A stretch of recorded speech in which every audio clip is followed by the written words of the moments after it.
Look at this board. We'll get directly into the lesson today. We're not going to start it with an introductory speech because it kills time. Number one, having great physical beauty. Do you understand this one? Having great physical beauty. Now, give me a word. It may be beautiful. The meaning of this particular phrase is meaningful and beautiful. Now, I don't want to use the word beautiful. I want to use a very difficult word, a word that is very difficult to pronounce. Do you know any such word? I'm giving you the word. Having great physical beauty, the long, difficult to pronounce word is falcritudinous. Yes, let me write here. P H U L C H R I falcritudinous. TUDI falcritudinous. NOUS. What a long word and difficult to pronounce. Now, what is the reason? Why am I giving you this kind of words today? And why should you learn this type of words at all? You should learn these words because there are some people who are very fond of using very difficult words, very long, difficult words. And if anybody happens to use this kind of words while talking to you, if you fail to understand what the person says, the person will think that you don't know English. That's why I think it is my responsibility to get you equipped with such words as can be used by a person who is fond of using this kind of words. A person who is very fond of using this kind of words. There is falcritudinous. Pronounce correctly. Falcritudinous. The noun form is falcitude. Falcitude. And the adjective form is falcritudinous. Number two, showing a lack of courage or determination. This is an adjective. This one is also an adjective. You understand very well, seeing the meaning of this particular word and the formation of this word. It is quite evident to everybody that this is an adjective. Now, this one, the word that I'm going to give you is also an adjective, showing a lack of courage or determination. If a person lacks courage or determination, so what should be the adjective to qualify that person? That is pusillanimous. Isn't it a very long word and difficult to pronounce? Yes, this way you can surprise, of course, the person who is fond of using this kind of words. So the meaning is pusillanimous. Pusillanimous.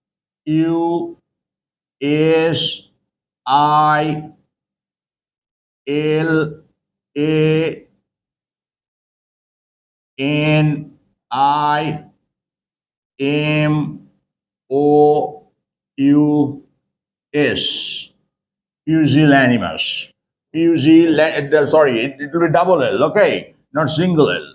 Double L. Pusillanimous. So the word is pusillanimous. First one is falcritudinous. Second one is pusillanimous. Now, make a sentence with this particular word.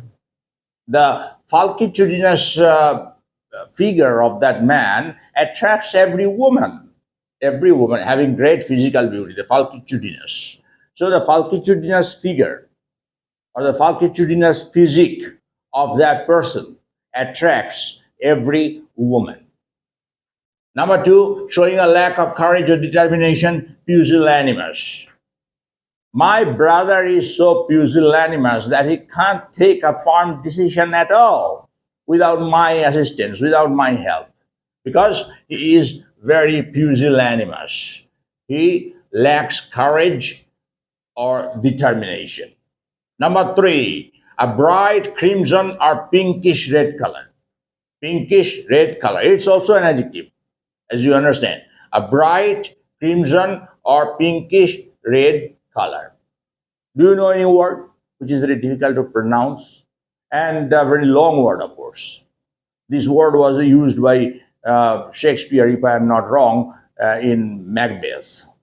Okay, so I have forgotten exactly the line in which this word occurs, but when I read Macbeth, I happened to get this word. And I thought that it is better for me to give you this word so that you can add this word to your vocabulary and improve your vocabulary this way. So the word is incarnadine.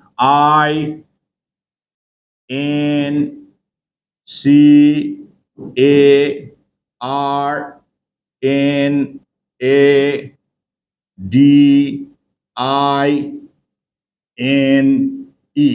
The word is incarnadine. What's the meaning of this? A bright crimson or pinkish red color. Incarnadine. Frame a sentence with this word incarnadine. A very simple sentence. Uh, say for example, you may use, I want to give her an incarnadine rose. An incarnadine rose. Or he gave her an incarnadine rose on Valentine's Day. Okay? So this way you can frame a sentence with this word. But I shall advise you to better avoid using this kind of words in your daily conversation, daily English conversation, because the person you are talking to may fail to understand what you mean by these words. And people will generally think that you want to assert your knowledge. Not necessary to assert your knowledge of the English vocabulary, but you should know these words. If by chance the person speaking to you happens to use this kind of words, he will not be able to beat you after all because you know the meaning and you can pay him back in his own coin. You can also pay him in his own coin. That means you can also use these sort of words when you are speaking to such a person. Number four, to disconcert or confuse someone, or maybe to agitate someone, to confuse someone. What will be the word? The longest word that you know. Write down in the comment box. And I will see whether that particular word matches what I'm going to give you now. And the word is discombobulate. Discombobulate. Write down. Let me write down here. Discombobulate.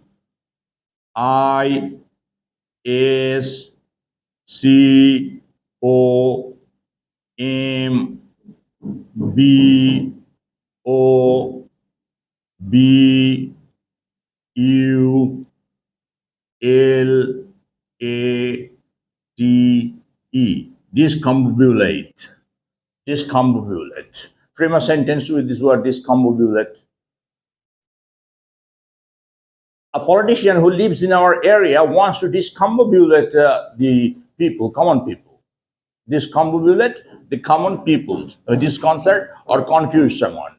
Okay? Don't discombobulate me. You are using such words that I am discombobulated. So don't use this type of words because your listener may feel discombobulated. That's right. This is not a very hard word to pronounce. At least I feel so. I don't know if you can pronounce these words very easily. That's, of course, your advantage. Number five, a person who is unduly anxious about their health. There are some people who unnecessarily get anxious about their health. Nothing has happened to them, but they still take very minute care of their health. They don't do anything that is beyond their daily routine because they feel that if they do any such thing, their health will suffer. So this is a kind of mindset. Some people are there. So a person who is unduly anxious about their health. Now, there, why is the word they are used here, not his or her? Because this person may mean both a man and a woman. Therefore, it is better for us to use this particular word there. It matches the word person. Now, there will be no confusion. If you say a person who is unduly anxious about his health, people may think perhaps a woman who is unduly anxious about her health should be just called otherwise. This word doesn't apply to a woman, not like that. So, a person is in general used. A person who is unduly anxious about their health. What is that particular difficult word? The word that is pronounced, that is difficult to pronounce, very arduous word. That is valetudinarian. Here I can't manage to write this, very small space is provided here, so I'm better writing here. Okay, please note down in your exercise book. I will spell out the word. The word is valetudinarian. VALETUDI,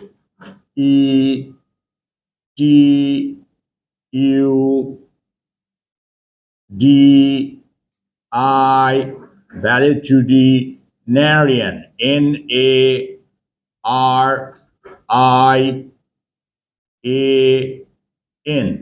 valetudinarian. Pronunciation is valetudinarian. Okay, pronounce this word once again with me. Valetudinarian. Valetudinarian. Now frame a sentence with this word valetudinarian. Did you just drink? I generally don't drink, but today it's a get together. Here I may have a glass. There is no problem for me because I'm not a valetudinarian. I'm not unduly anxious about my health. So I can take a small pig.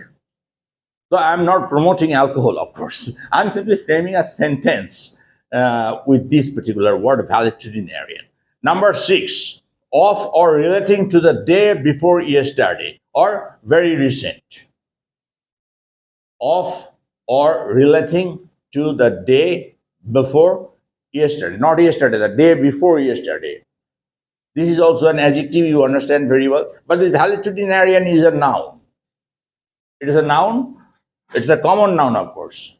And number 6 is an adjective, very recent, or of or relating to the day before yesterday. Is there any word at all?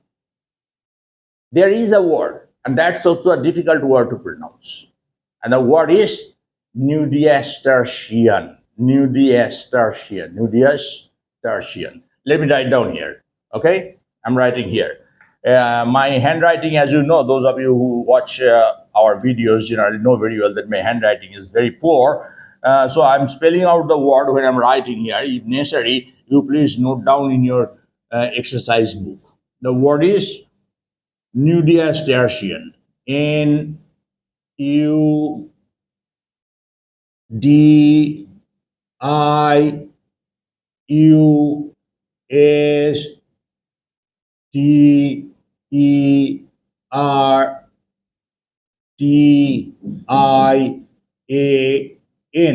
Nudiastertian. Nudiastertian. Nudiastertian. Frame a sentence with this word. Let us talk about the nudiastertian accident. The accident that occurred day before yesterday, not yesterday, day before yesterday. Or sometimes this word is used to mean very recent, a very recent development, nudiastertian development. I don't know the nudiastertian developments because I don't read the newspapers. Okay?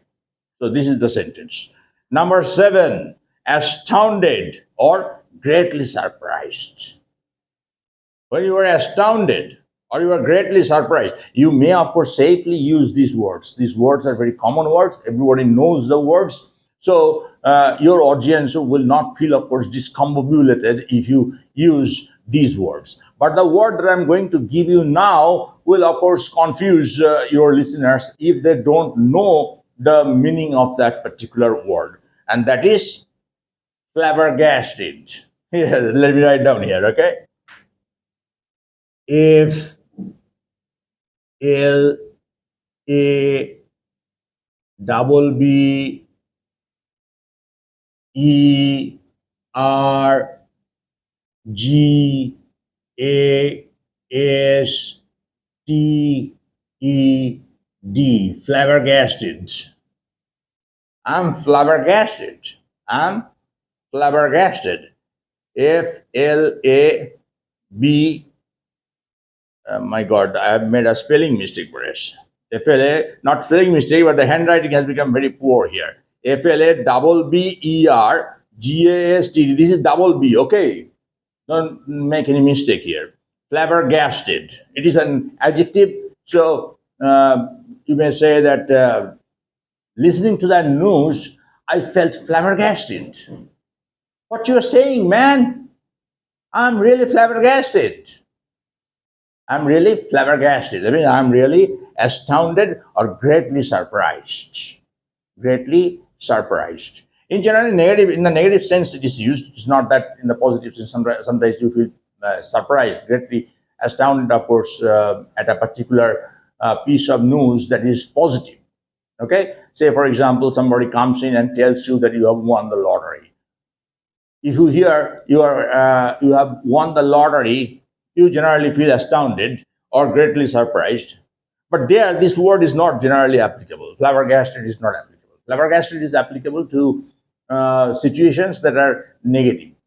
For example, somebody comes in and tells you that your close friend has just met with an accident, and you feel flabbergasted. You feel flabbergasted. Let's move on to number 8, and this is the last one for this video session. To make conflicting or evasive statements. It is a verb. As it starts with the infinitive to, you can clearly understand that it's a verb. And what is that verb? This is to make conflicting or evasive statements. A very common word is there. That is equivocate. Equivocate. It's a common word. You know that word. So I'm not going to give that particular word, but I'm going to give you a word which is very difficult to pronounce. As I've already told you that this video is going to contain other words that are very difficult to pronounce, and you need to learn these words so that none can beat you by using these kind of words. And the word is tergiversate. Tergiversate. Let me write down here. Tergiversate.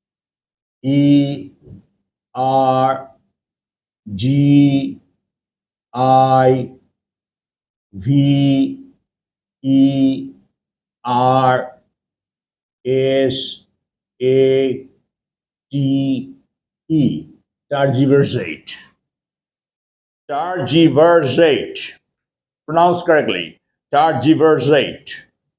This is the word which simply means equivocate. You are equivocating. You are making conflicting statements. Now you are saying something, afterwards you are saying something else, which contradicts your previous statement. So you are equivocating. You are making conflicting or evasive statements, not clear statements. You are trying to trying to make some sentences or statements which are evasive, which those statements do not exactly refer to the subject we are talking about, but evasive statements you are making. So in that case, or in that sense, you may use the word tergiversate. Tergiversate.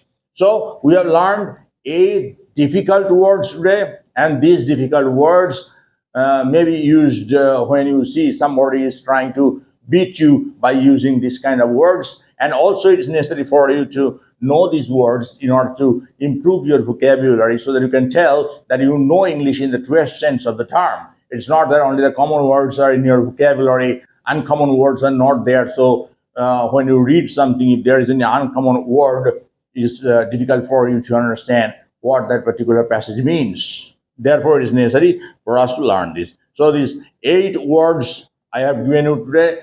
Let me repeat these words only. I'm not going to repeat the meanings. I'm going to just repeat the words only. First one is falcritudinous. Falcritudinous. I'm sorry. Here there is an extra S. This S is not necessary. I have made a spelling mistake. It is very difficult. It is very natural also for anybody to make a spelling mistake when writing this kind of words. Falcritudinous. Okay. Number 2, pusillanimous. Pusillanimous. Number 3, incarnadine.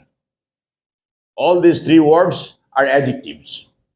Number 4, discombobulate. Discombobulate is a verb, discombobulate. Number 5, valetudinarian. Valetudinarian is a noun, is a common noun. Number 6, nudiastertian. Nudiastertian is an adjective. Number 7, flabbergasted. Flabbergasted. Gasted, flabbergasted. Number 8, targiversate, targiversate. So these are the 8 words which you should add to your vocabulary. Memorize these words. It will be a little difficult perhaps for you to retain these words in your memory for initial few days. But if you just revise your vocabulary on a daily basis or on a weekly basis, I think within a very short period of time, it will be possible for you to retain these words in your memory, even if you do not use these words. And if you have liked this video, do what is necessary or what you deem right. And if you have not liked this video, if you feel this video has helped you in no way, then of course do as suits your decision. Okay, thank you very much. See you again in the next video session. Bye bye.